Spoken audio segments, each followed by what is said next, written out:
Assalamualaikum warahmatullahi wabarakatuh. Asyhadu an la ilaha illallah wahdahu la syarikalah wa asyhadu anna Muhammadan abduhu wa rasuluh. Allahumma sholli ala Muhammad amma ba'du. Jadi saya kira dari paparan Pak Awi, Pak dosen kita, ya, kemudian pengacara kita, perhimpunan magister hukum, ya. Saya kira luar biasa lah ya. Satu poin yang bisa kita tarik dari tiga pembicara sebelumnya, artinya kita semua masih menginginkan tegaknya negara ini sebagai negara hukum dan menginginkan tegaknya keadilan. Saya kira itu poin pentingnya, lepas dari pernak-pernik dan cara membawakannya tadi ya. Tapi negara hukum dan berkeadilan itu menjadi penting. Nah, negara hukum itu salah satu pilar dari negara hukum, ya, menurut AFDC itu, ya kan? Itu adalah equality before the law, ya. Equality before the law itu apa? Persamaan di muka hukum. Dalam kasus ini, kalau kita perhatikan, ini kasusnya sangat spesifik. Kasus terkait pasal 156A.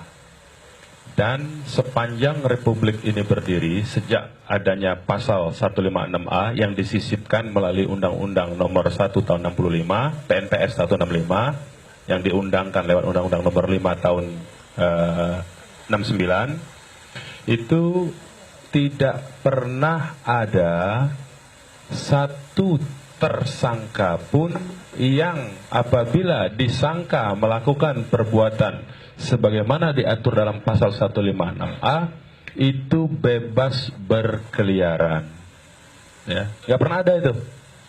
Kita lihat kasus Gavatar yang sebelumnya itu Al-Qiyadah Al-Islamiyah, itu sama tuh, 2 kali berkasus, dua-duanya tangkap dulu baru diperiksa di dalam penjara, ya, di dalam tahanan, ditangkap, ditahan, ditetapkan sebagai tahanan, dikeluarkan penahanan 20 hari, kemudian diperiksa, melengkapi bukti-buktinya pada saat dia sudah ditahan. Lee Aiden 2 kali juga, bahkan satu yang kedua itu Lee Aiden tuh bareng-bareng sama saya tuh di poldanya ditahan. Jadi saya tahu persis, iya, beda kasus cuman ya. 156A juga itu, dan ditahan dulu itu Lee Aiden tuh, baru kemudian disidik, ya. Siapa lagi? Kasus Arswendo Atmowiloto, ya, yang tabloid apa dulu itu ya, Monitor, itu juga ditahan dulu itu. Kasus Usman Roy yang sholat pakai bahasa Indonesia, sama ditahan dulu juga. Kasus Tajul Muluk Sampang Madura, sama ditahan juga.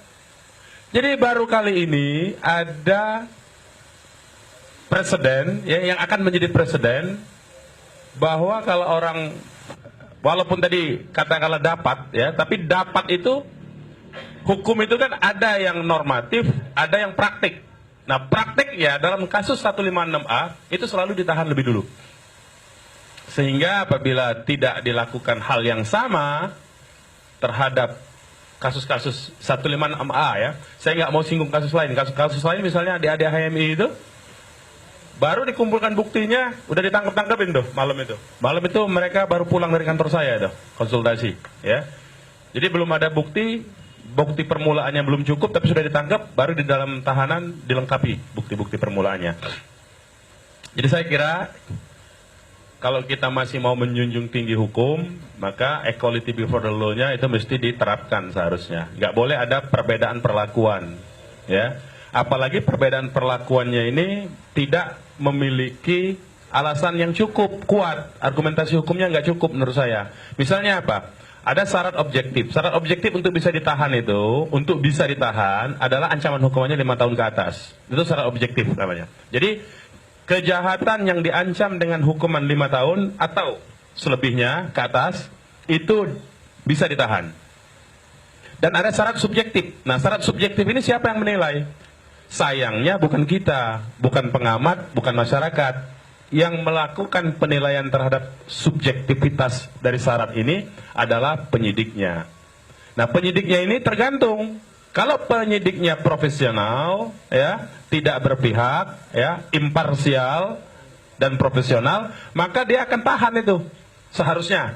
Tapi kalau penyidiknya tidak profesional, ya, parsial dan personal itu artinya harusnya impersonal, harusnya tanpa melihat siapa, harusnya impersonal dan imparsial, tidak memihak, tidak sebagian, dan tidak memandang siapa.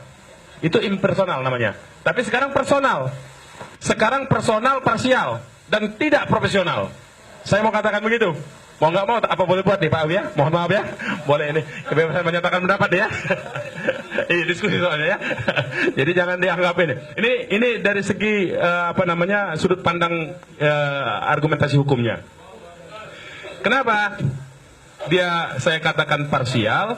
Karena kasus ini dilihat dalam konteks pilkada semata-mata. Seolah-olah kalau tersangkanya ditahan mengganggu proses pilkada.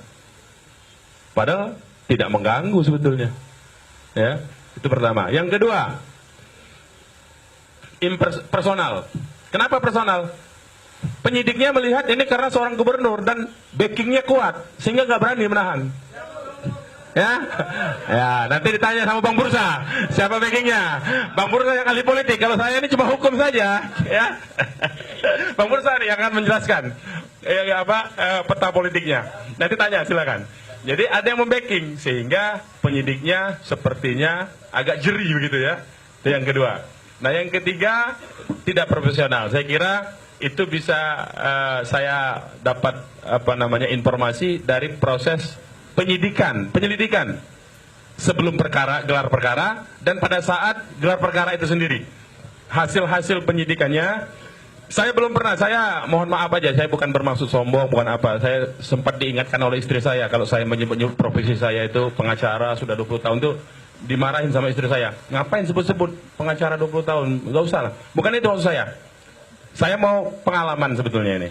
Sepengalaman saya berprofesi sebagai pengacara, saya belum pernah mengalami penyidik, ya, kalau saya melapor ataupun klien saya yang dilaporkan, itu saya belum pernah mengalami penyidik mencari ahli-ahli yang justru meringankan tersangka. Baru kali ini saya temuin. Itu yang saya sebut unprofessional ya. Jadi belum pernah itu. Sepengalaman saya, ini banyak pengacara mungkin di sini ya.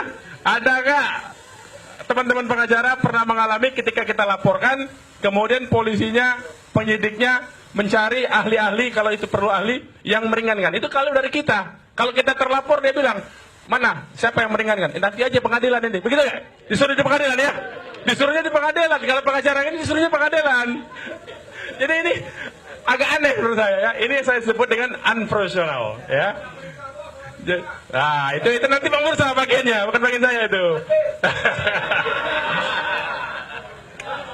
Jadi alasan subjektif itu ya, sekali lagi, tidak melarikan diri, saya kira oke lah. Tidak melarikan diri karena wajahnya tersangka ini kan dikenal di mana-mana. Oke lah, nggak melarikan diri. Tapi ada tidak menghilangkan barang bukti. Nah, ini menurut saya agak gabah kalau menyatakan bahwa tersangka ini tidak akan menghilangkan barang bukti menurut penilaian subjektif polisi, penyidik. Kenapa? Karena ini kaitannya dengan barang bukti yang digunakan dalam konteks ini adalah upload di media resmi, website resmi yang mengupload video-video sang tersangka ini. Tersangka ini kan agak menurut saya banci kamera sedikit lah dia. Kenapa? Setiap rapat-rapat itu harus disorot kamera dan harus diupload begitu loh. Ya, rapat apa aja pokoknya dengan alasan transparansi katanya. Tapi upload videonya itu saya nonton, saya itu iseng-iseng sedang nonton juga. Sebetulnya agak sakit jiwa juga menurut saya ya. Ngomongnya sembarangan soalnya ya. Rapat anak buahnya dimarahin, lagi rapat soal teknis ngomongin soal iman. Nggak keruan-keruan itu. Ya. Jadi nggak fokus. Nah, itu diupload tuh. Nah, itu kan ada website resminya. Website resmi itu di bawah kendali pemerintahan.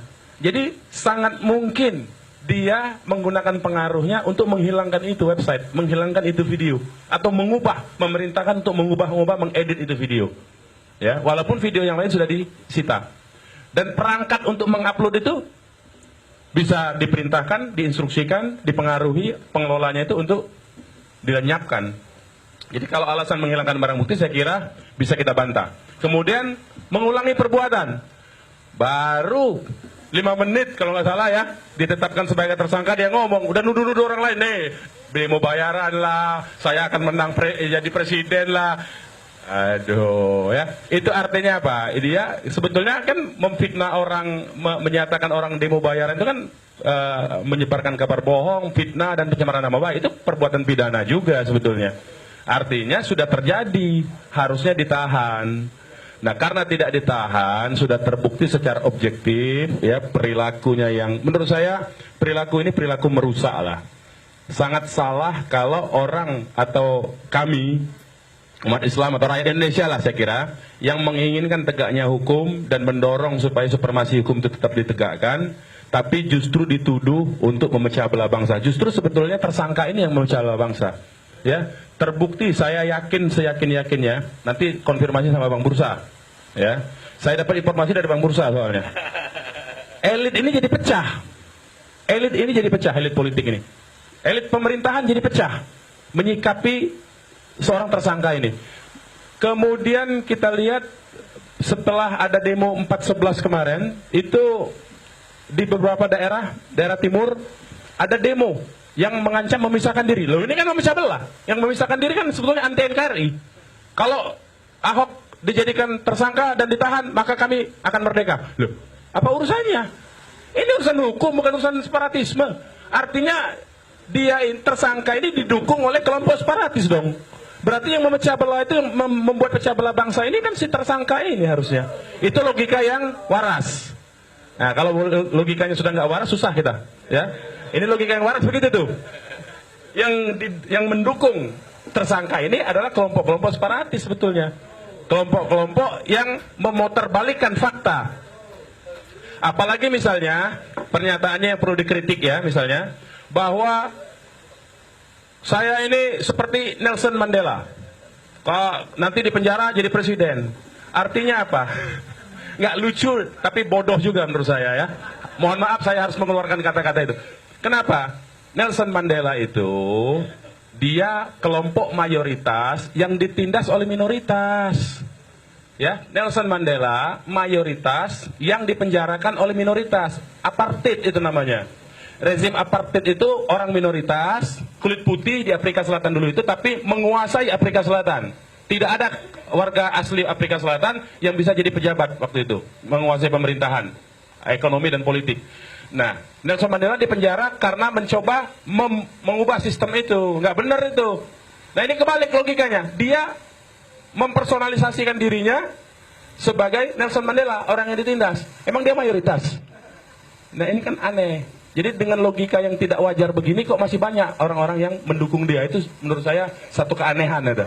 Ya. Ya, kalau soal itu, itulah yang mendukung dia maksud saya. Ya, kalau ditanyakan siapa pendukungnya, itu tadi yang membayar-bayar itu, yang punya kesanggupan membayar. Itulah pendukungnya. Nah, saya kira kenapa kami terus melakukan aksi nanti akan tanggal 2 Desember, ya kita akan sudah tentukan, kita akan terus lakukan aksi. Karena apa?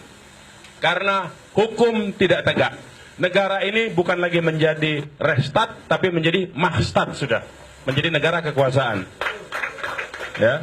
Karena itulah GNPF, ya, elemen-elemen ormas Islam dan umat Islam, bahkan seluruh profesi, tadi kalau katakanlah nanti apakah akan datang lagi? Ya terserah. Tapi kami menyerukan bahwa Indonesia dari negara hukum terancam menjadi negara kekuasaan. Itulah mengapa kami terus melakukan aksi menuntut supaya adanya penegakan hukum, supremasi hukum ini ditegakkan. Saya kira itu dari saya. Terima kasih. Walafu minkum. Wassalamualaikum warahmatullahi wabarakatuh.